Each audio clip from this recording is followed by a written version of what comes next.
Travis Wayne Goodsell. In today's mail, I got a missionary reunion. I'm kind of surprised they found me, but not really. They probably get access to the church's membership records of anybody who was involved with the mission during the particular time period. So this was those who served under Creel Coford. I've never gotten one for Bishop or President Barton, I think it was. I just had him for 3 months when I started the mission. This year, because of coronavirus, they are 30 years, 89 to 91.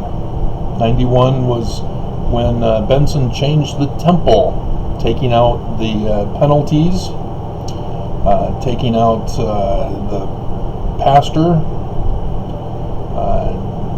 taking out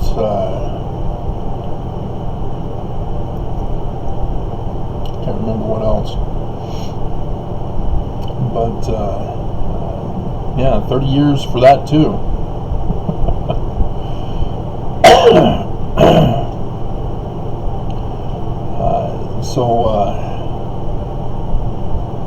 They had us go to their website where we fill out a little survey that we put in our name, family members.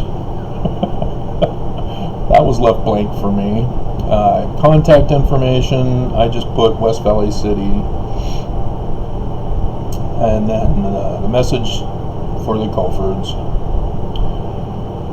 And then I sent the photo that you'll see on the thumbnail. I put right in that area. But sent that to the email of the person in charge of it. So,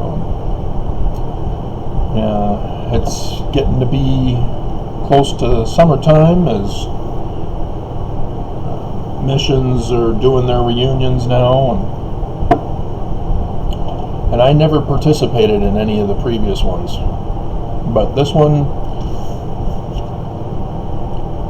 I don't really have to go because they're not having us go anywhere. We're just doing a book, and all our information will be put in the book that we submitted online and with the picture. So I was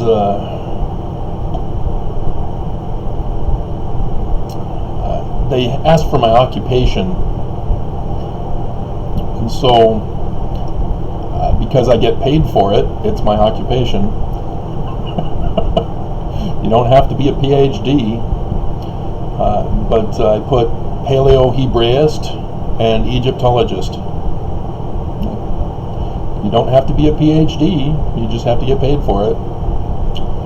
And having deciphered Paleo-Hebrew and deciphered Egyptian petroglyphs does qualify me anyway. And that's the tragic thing, is that if I were to go back to church, it means that I denounce Joseph Smith as a translator, and I denounce the Book of Mormon as containing a last days warning message. I have to deny my testimony. And Mormons don't understand this, because Mormons are the ones who have attacked me for this. Because for whatever their reasoning in the church, contrary to the teachings of the church that I grew up and was born and raised with, they did not pursue the gospel precepts taught in the Book of Mormon as I did. And I came to find out that, yes, Joseph Smith is a translator of the King Follett Discourse's biblical Hebrew that he retranslates, as my decipherment of Paleo-Hebrew confirmed that he was correct. And then of the Book of Abraham, through my decipherment of Egyptian petroglyphs. And the church has made an official statement in the gospel topic essay, Historicity and Translation of the Book of Abraham, that he is not a translator. And that's what I was told way back in 1998 by Farms. Joseph Smith is not a translator. They banned me from Farms. Guy referred me to Louis Zucker's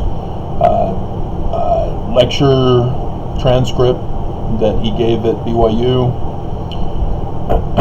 You can find it online now. And it doesn't matter. Egyptologists are wrong. Hebraists are wrong. Joseph Smith is a translator because I did the work scientifically showing how Joseph Smith is right. And the church prophets, as well as Mormons, did not do that. I even understand Mormons get taught Hebrew here in Utah for their high school option. How lucky you guys are. And yet, still, not a single one of you have done what I did to find out if Joseph Smith was a true translator, or if he is a fraud, as the church is now claiming. And well, it's really sad. I lost both wives as a result of that. The first wife said, "My kids will never learn Hebrew, will not learn Hebrew." And away she went with my research on the computer. So I had to redo it all. But the second wife, yeah, she couldn't handle it. It was too much for her to comprehend. She couldn't process that the prophets are false. And so I therefore am wrong, and therefore Joseph Smith is wrong. And she couldn't accept that. She couldn't equate the two. It was too much for her to mentally handle and process. So I lost her too. So, I was there as a missionary and was invited to attend that meeting for the designs and plans for the Manhattan Temple, as well as fixing the membership records in the Bronx branch, which resulted in their knowledge of how many elders they needed to split the ward, or make a ward, but found out afterwards, as they had my address in the early years after the mission, had reached out and informed me that the branch had split into two, and there were a ton of women. And it's kind of sad because they were mothers. Single mothers. That's why we knew that we needed more elders.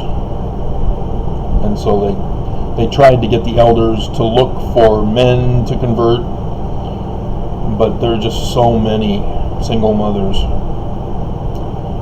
And they're hoping that the church will help take care of them. And so, yeah, it was a very difficult time for branch presidents trying to figure out how much to share when they need to be taken care of for the rest of their lives, and the church doesn't want to do that. They want it to be temporary. They want them to get jobs. and they got kids to take care of, and they're in the big city, and many of them are from other countries. We were informed that there were, in our Bronx branch, 52 different nations being represented, and many of them were from Africa.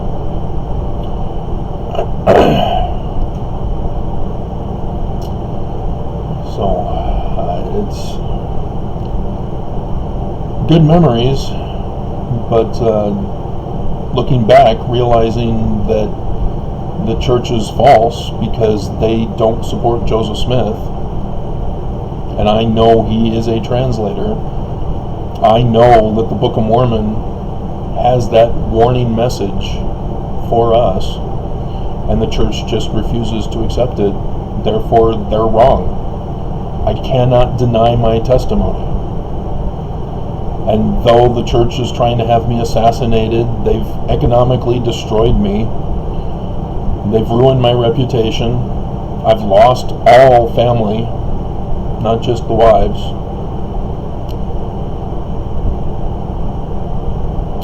They've utterly destroyed me.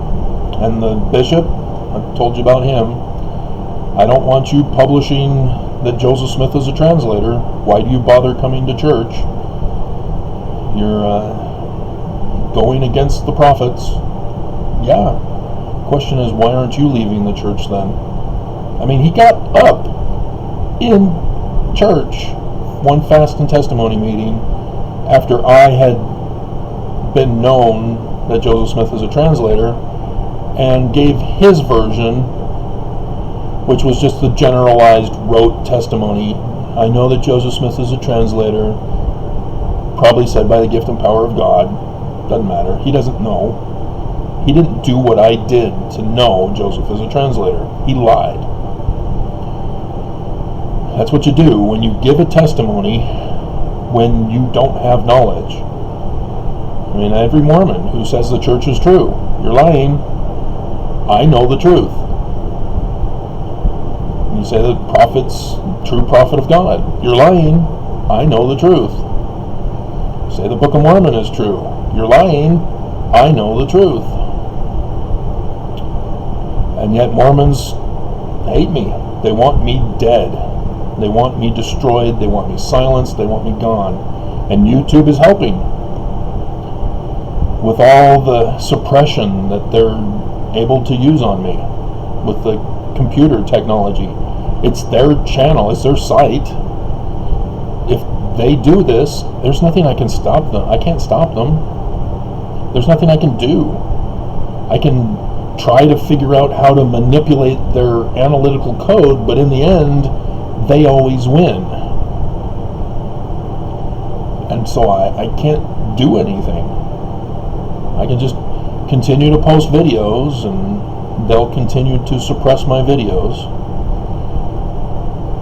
But this is the sad fate of being a faithful Mormon.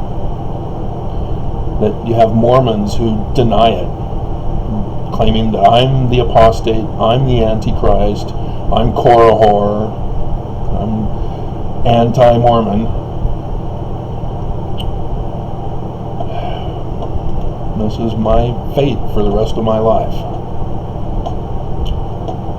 So, it'll be interesting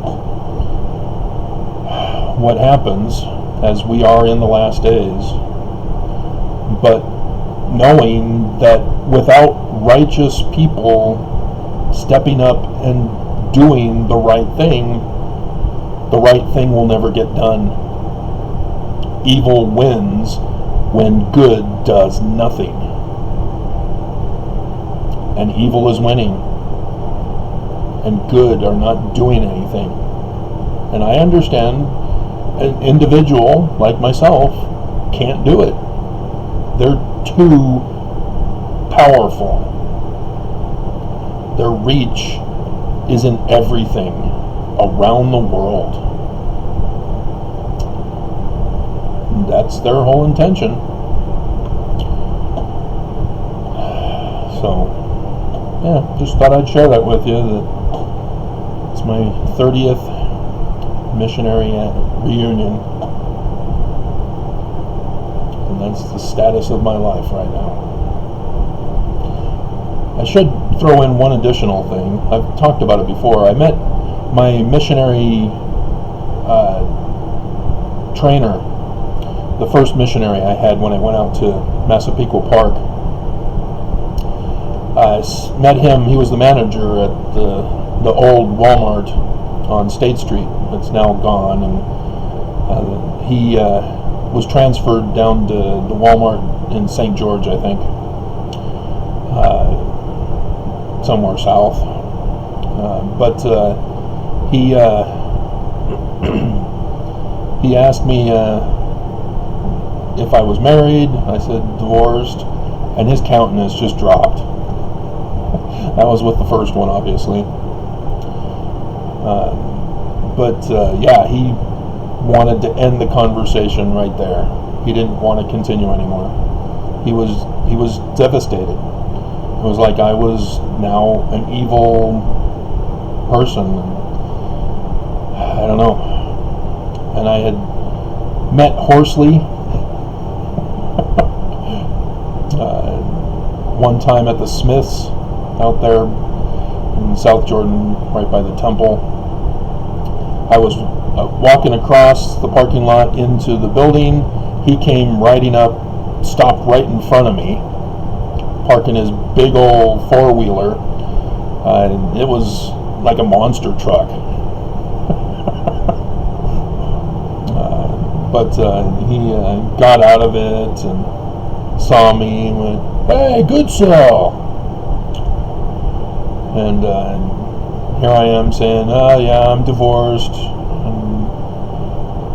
And so he just laughed and thought it was hilarious because he's a construction worker, or he was a construction worker, and obviously was doing financially well, and had a family. And so he thought it was ironic that me, the goody-goody missionary, that's what I was perceived of when I went in.